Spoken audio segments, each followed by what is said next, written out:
Hi everyone, I'm Jima Kubrams and welcome to review of Soul Survivor, the fourth record by the band Gorefest. Today we're celebrating the 30th anniversary of the release, decided to go back and see if it still holds up or not. My story with this band is quite simple. Back when I was like 4 or 5 years old, my siblings would listen to their music, especially their first two records, False and Mind Loss. I think I've listened to the band with them back then, but I am not sure. What I do remember for a fact is that back in 2015 I've went through the entire Gorefest discography and became their massive fan. The band never changed any members since 1992, so we've got Jan on the vocals and bass, Frank and Bon Bakker on guitars, and Ed Warby on the drums. These are the dudes that played in Gorefest since 1992 till 2009. The production is tight. It was handled by Oscar Holleman and the band themselves. It's clean but heavy, not necessarily no clipping, just the way I like it. It's crisp, it has clarity to it and punch as well. Message is diverse. The songs are mostly positive, about looking inwards, facing your own emotions and demons, persevering, freedom when it comes to your mind and soul, etc. Structure of the tracks is basic. Usually we get an intro, verse, pre-chorus, chorus, bridge, chorus, outro. Usually bridge is 1 or 2 guitar solos. One of the songs, Dragon Man, is slightly different, where the outro is a cool guitar solo / melodies that last over 2 minutes. After that there's silence and there's a hidden track, which is a guitar solo from the song Tired Moon.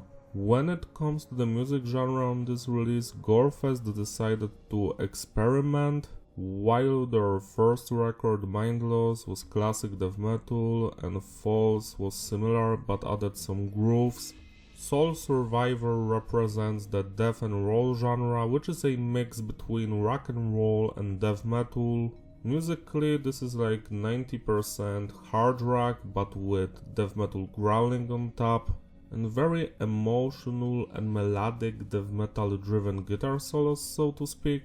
If I had to compare this record to something, I would probably mention Carcass Swan Song, but this is more refined and more emotional. Also, another album that comes to mind is Teleon Lepaka Cliff-Off. I am not sure why, but it's slightly similar. Now let's talk about the musicianship on this release. Let's start with the band's drummer. His playing is phenomenal. I love his grooves, the style, the precision of his playing. He's the beating solo of this project. Next, the bass. Well, it's audible. Some of the bass lines follow the guitars, others deviate from that. It actually sounds beautiful and it fits the music. Next we've got the guitarists. Apparently Bon Bakker wrote most of these songs or the guitar solos, and I must say that he did a fantastic job. We've got some groovy, more simpler rock and roll riffs, all of that stuff, but when the guitar solos happen, they transport you to a different realm. Unique, one of a kind and atmospheric. That's how I would describe the guitar solos on this release. They touch your soul. The guitar playing is the best part of this record. Also throughout the record we can hear some symphonic and keyboard elements, and sometimes they enrich the sound of the song and sometimes they do not. It depends on the track. Last but not least, let's mention the vocal performance by Jan, and his death growling actually fits the music. He sounds like a wise dragon who shares with you his knowledge. It's actually commendable how they managed to merge both of these worlds, death metal and rock and roll, and nothing seems out of place, not even the vocals. Great job. Now we can finally rate the individual songs. The album opens up with Freedom, and this one is a banger. It opens up with a cool bass line, some drumming, then the main guitar of dun. It has energy, punch to it, it sounds cool. The growling pierces through the music, the choruses are fun to listen to, and that guitar solo is a cherry on top of this cake. 10 plus out of 10, one of the highlights of this release. Next we've got 40 Shades. To me personally this is the weakest song on the release, but it's still fun to listen to. I love the guitar solo and the choruses. The verses could have been better. 8 minus out of 10. River is another highlight. I love the emotional impact the guitar solo has and the guitar melodies, the vocals slap, the verses are tight, same with the chorus. Yeah, this one is perfect, 10 plus out of 10. Electric Poet seems like it's not going to stand out from the rest, but it does because of the beautiful guitar solo. Sadly, the verses aren't as impactful, but besides that, this is a great track, 8 out of 10. Soul Survivor, the title song, it's slightly better than the previous one, it has more life and energy to it, yet again the choruses and the guitar solos are beautiful. 8 plus out of 10. Bloody Stick expands on the energy of the previous song. I actually do enjoy the verses here, the chorus slaps, and the guitar solo yet again is the best part. I could say this about every song, 9 out of 10. Dog Day has more of an eerie vibe to it, it's more darker I would say. It's also more faster than the previous song, I do enjoy it, but I feel like it's not on the same level still. It's better than Soul Survivor or Electric Poet, so 9 minus out of 10. Demon Seed to me personally is the second weakest song here, but I still dig it. I do enjoy the guitar solos, the drumming, the choruses, the verses are a little bit hit or miss, 8 out of 10.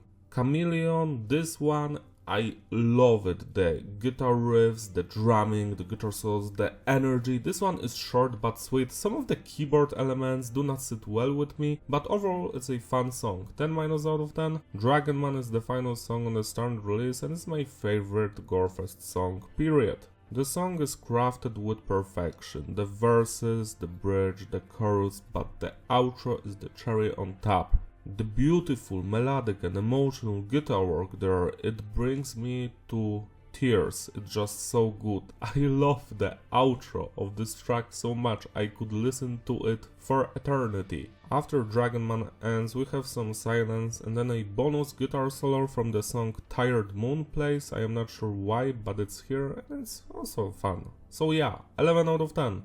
Now let's talk about the bonus songs. Tired Moon, this is a B-side from the Freedom single I think, and I have no clue why it's not on the standard release. This one is better than most of the songs here, I just love its infectious energy, the punchiness, the heaviness of the guitars. Maybe this one was just too heavy and brutal for the record. It's such a great song, you need to check this one out immediately. 10 out of 10. And the final bonus is an orchestral version of a song from the previous release, God is in Black. I must say that I do enjoy it, but I feel like sometimes some of the orchestral elements do not sit well with the music. Besides that, yeah, it's still a great song, 8 out of 10. To sum it all up, the consistency is stable, the flow is fitting group ability. Yeah, this is an excellent release, it's my favorite Gorefest album. Sure, that might be a surprise to you because you know me as a death metal guy, but this experimental record seems like it has its own soul, its own identity. There aren't many similar albums to this one with this kind of quality. Songs like Dragon Man, Tired Moon, Freedom, River and Chameleon are one of a kind and you have to check them out. Celebrate the anniversary of this record by spinning it today, it deserves your love and attention. That's all from me, thank you for watching, don't forget to like and subscribe, follow me on my Instagram in the description, shout out to my Patreon supporters who graciously sponsor these videos, you are truly wonderful. You can join them if you want so I can make an album review, do media cover, lyric video of your choice. See you next time, bye!